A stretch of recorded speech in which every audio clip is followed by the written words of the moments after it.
Hey guys, welcome back to my channel. So let's talk about Accutane, which is isotretinoin. Isotretinoin basically एक retinoid है। इसका action ये है कि ये आपकी स्किन के अंदर जो सेबेशियस ग्लैंड्स होते हैं, जो ऑयल प्रोड्यूसिंग ग्लैंड्स होते हैं, उनको ये श्रिंक कर देता है परमानेंटली। और उसकी वजह से क्या होता है कि आपका जो है ऑयल की प्रोडक्शन नहीं होती और क्लॉग पोर्स जो हैं वो क्लॉग नहीं होते और ऑब्वियसली आपको पेनफुल डीप एक्नी नहीं होती। किन लोगों को इसे लेना चाहिए? जिनको सिवियर नोड्यूलर सिस्टिक एक्नी है और जिनकी एक्नी और किसी ट्रीटमेंट को रिस्पॉन्ड नहीं कर रही, जैसे टॉपिकल मेडिसिन हो गई और उसके अलावा एंटीबायोटिक्स हो गई, या जिनकी एक्नी ऐसी है जो स्कार्स लीव करती है, हील्ड हो जाती है उसके बाद वो स्कार लीव करना शुरू हो जाती है, उनके लिए भी ये बहुत अच्छी है।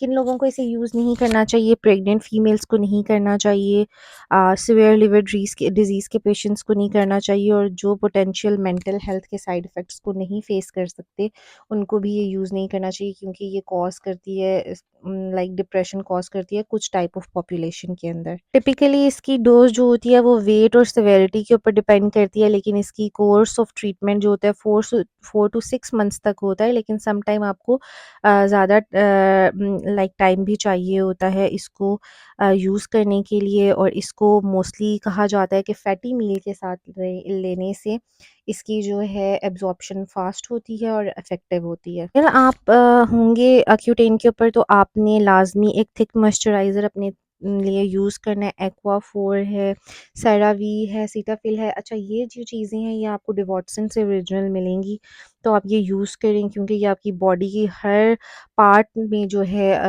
जितने भी सीबम जहाँ पर ऑयल प्रोडक्शन होती है सबको ड्राई आउट कर देता है, lips, nose, eyes, even ears भी। तो आपको उसके लिए प्रॉपर टेक केयर करनी पड़ेगी और आपको स्पेसिफिकली आपकी स्किन को बहुत ज़्यादा मॉइस्चराइज़ करना पड़ेगा। इवन आपके हेयर फॉलिकल्स को भी, जो हेयर होते हैं उनको भी ड्राई आउट कर देगा।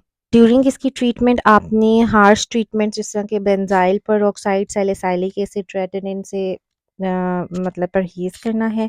मिनिमल मेकअप यूज़ करना है आपने, क्योंकि ड्राई स्किन जो होती है वो हैवी लेयर्स जो होती है उसको नहीं हैंडल कर पाती। और किसी तरह के एक्सफोलिएंट्स जैसे स्क्रब्स, रेटिनॉइड्स, एएचए, बीएचएज़ आपने यूज़ नहीं करने।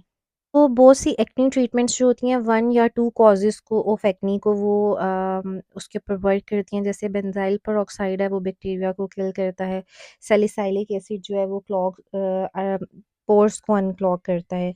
लेकिन आइसोट्रेटिनिन जो है वो हर मेजर कॉज़ को एट अ टाइम ट्रीट कर रही होती है। ऑयल प्रोडक्शन को लो कर रही होती है, बैक्टीरियल ग्रोथ को कम कर रही होती है, इन्फ्लेमेशन को कम कर रही होती है, क्लॉग्ड पोर्स को कम कर रही होती है। इसकी कुछ इंटरेस्टिंग इन्फॉर्मेशन है। ओरिजिनली जो है isotretinoin was made for skin cancer. ये एक कीमोथेरेप्यूटिक ड्रग थी, कीमोथेरेपी के लिए यूज़ हो रही थी, लेकिन साइंटिस्ट ने रियलाइज़ किया कि ये स्वेयर एक्नी को भी वाइप आउट कर रही है। So it's the most powerful acne medication ever. और ये श्रिंक करती है आपके ऑयल ग्लैंड्स को, जैसा कि मैंने आपको ऑलरेडी बताया। इसके बारे में एक मिथ है, वन एंड डन, जिसका मतलब है अगर आपने लाइफ में एक बार आइसोटेरेटिनिन ले ली तो पूरी लाइफ आपको जो है एक्नी नहीं आएगी दोबारा। एट टाइम्स कुछ लोगों में होती है, लेकिन 70% पॉपुलेशन को दोबारा से जो है ये नहीं शो होती, एक्नी दोबारा से रिलैप्स नहीं होता। तो इसके बारे में एक मिथ भी है कि कुछ लोग कहते हैं कि वंस आप इसका कोर्स कर लेते हैं तो आपकी स्किन सुपर क्लीन, स्मूथ और ग्लोइंग हो जाती है आफ्टर इट्स कोर्स। और ये one of the most life changing drugs है डर्माटोलॉजी में। जितने लोगों ने इसको यूज़ किया है और जो लोग मतलब अपना फेस हाइड करते रहते थे, वो लिटरली कॉन्फिडेंट फील करते हैं आफ्टर यूजिंग दिस प्रोडक्ट। सो इसके डिफरेंट साइड इफ़ेक्ट्स हैं। फॉर एग्जांपल ये ड्राई लिप्स कॉज करती है, जिसे चिलाइटिस कहते हैं। ड्राई और फ्रेजाइल स्किन कॉज करती है, जिसको ज़ीरोडर्मा कहते हैं। ड्राई आइज़ कॉज़ करती है और इंक्रीज़ करती है ससेप्टेबिलिटी टू सनबर्न। तो आपको लाज़मी जो है सनस्क्रीन यूज़ करनी है। इवन आपने घर में भी होना है तो आपने सनस्क्रीन यूज़ करनी है। और एट टाइम्स तो इसकी अगर किसी इंसान में उसके लिप्स ड्राई नहीं हो रहे तो उससे डॉक्टर को पता चल जाता है कि इसको थेरेपी इफ़ेक्ट ही नहीं कर रही है, क्योंकि dryness of lips is the most you know uh, मतलब ये इंडिकेशन है और ये हर किसी को होती है, ऑलमोस्ट हर बंदे को होती है। तो जिनको नहीं होती उनके लिए फिर ये होता है कि अच्छा ड्रग जो है वो इफ़ेक्ट ही नहीं शो करी। और ये 2021 में एक रिसर्च के अकॉर्डिंग यूनाइटेड स्टेट्स में मोर देन 1 मिलियन प्रिस्क्रिप्शंस थी आइसोटोरेटिनिन की।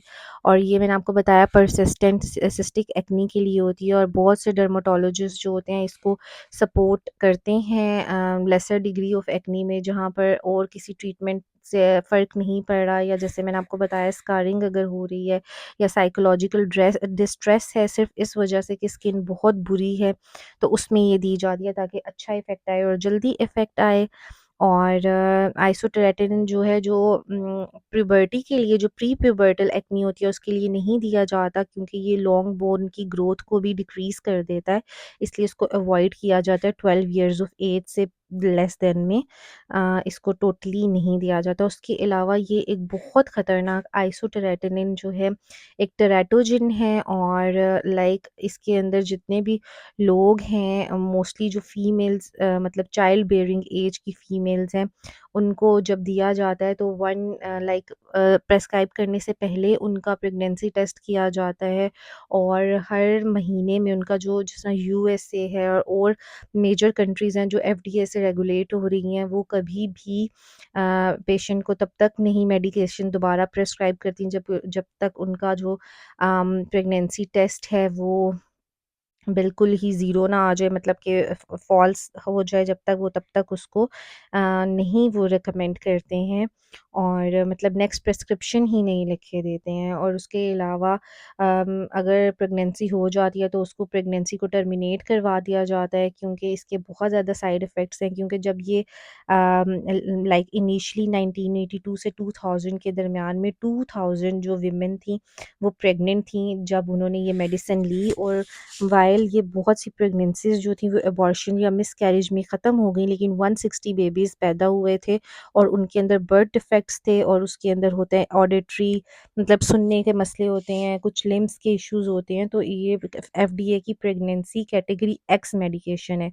और ये इतनी डेंजरस है कि अगर ये कोई इंसान इसके ऊपर इसके ड्यूरिंग अगर कोई ले रहा है ये मेडिसिन, तो इवन वो ब्लड डोनेट भी नहीं कर सकता। इसके अंदर टेराटोजेनिसिटी की इंतहा है, लाइक जिस तरह एक और ड्रग है थैलिडोमाइड, उसी तरह से ये आइसोटेरेटिनिन है। और जितने भी लोग हैं जो इसको प्रेस्क्राइब करते हैं यूएसए यूके वगैरह में, तो इसके लिए बहुत स्ट्रिक्ट जो हैं रूल्स एंड रेगुलेशंस हैं। सो इस वीडियो को बनाने का मैक्सिमम ये ज़रूरी भी था कि जो लोग प्रेग्नेंट हैं उनको भी रिकमेंड किया जाता है कि वो अबॉर्ट करवा दें बेबी, क्योंकि बच्चों में बर्थ डिफेक्ट्स आने के बहुत चांसेस होते हैं, इसलिए 1 साल तक बेबी नहीं करना होता अगर आप एक्यूटेन ले रहे हो, आइसोटेरेटिनिन ले रहे हो तो। ओके गाइस, आई होप कि आपको समझ आई होगी। Okay, thank you so much, bye bye.